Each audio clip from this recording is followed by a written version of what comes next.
challenge to absorb all there is to see at E3 every year. Once we've gotten our hands on everything we can, it's an even bigger hurdle to pick which games are better than others, and of course, which is the absolute best.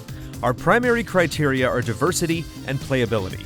The game has to be in controllable form. If we can't touch it, we can't nominate it. Big points go to games with different elements to show, so we don't have the same conversation about it over and over. This isn't about predicting which game will be better when they're all finished. These are the 6 best games from E3 at E3. And the nominees are... Dark Souls 3 is coming to the current gen, and while we may have had reservations about the speed at which this sequel was produced, those were all reduced to ash after an inspiring demo. It looks incredible, taking the richly saturated detail of Bloodborne and applying it to the crumbling castles of the Soul series. Hidetaka Miyazaki has also learned the value of a diverse arsenal, granting each weapon an alternate stance, each emphasizing something unique about Souls combat. Our eyes are aching to see more. Just a few weeks ago, we were unsure about the future of Fallout 4. After E3, Bethesda has left some questions unanswered, but we still got a heaping helping of updates on this highly anticipated debut.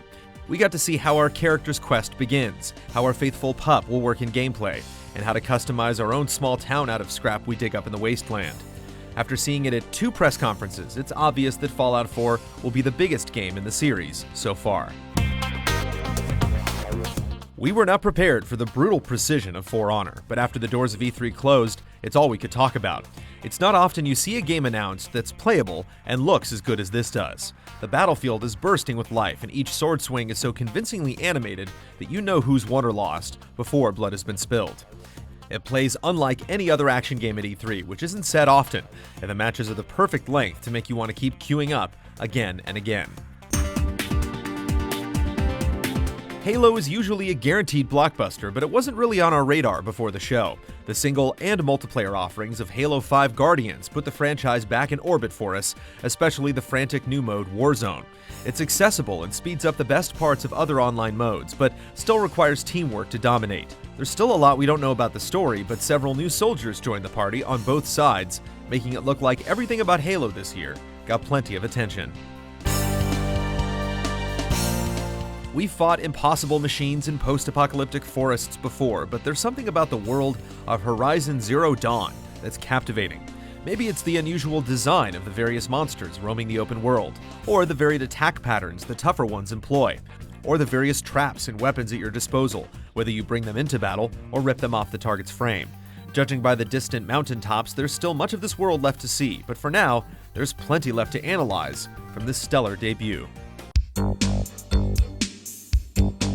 It's difficult to sell a sequence from a game to someone who wasn't there to see it, and Naughty Dog is still holding on to half of their explosive E3 demo of Uncharted 4.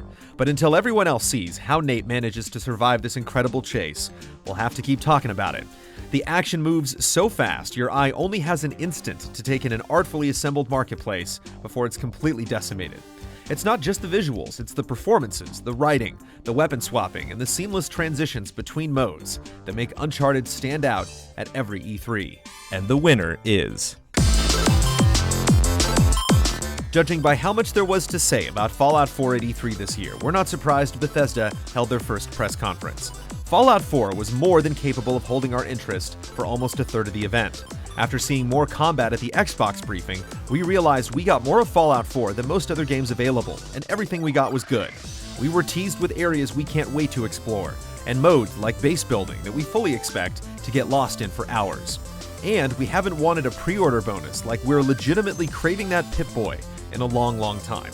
Even after being given so much time to speculate before E3, Fallout 4 still exceeded our expectations, making it our game of the show for E3 2015.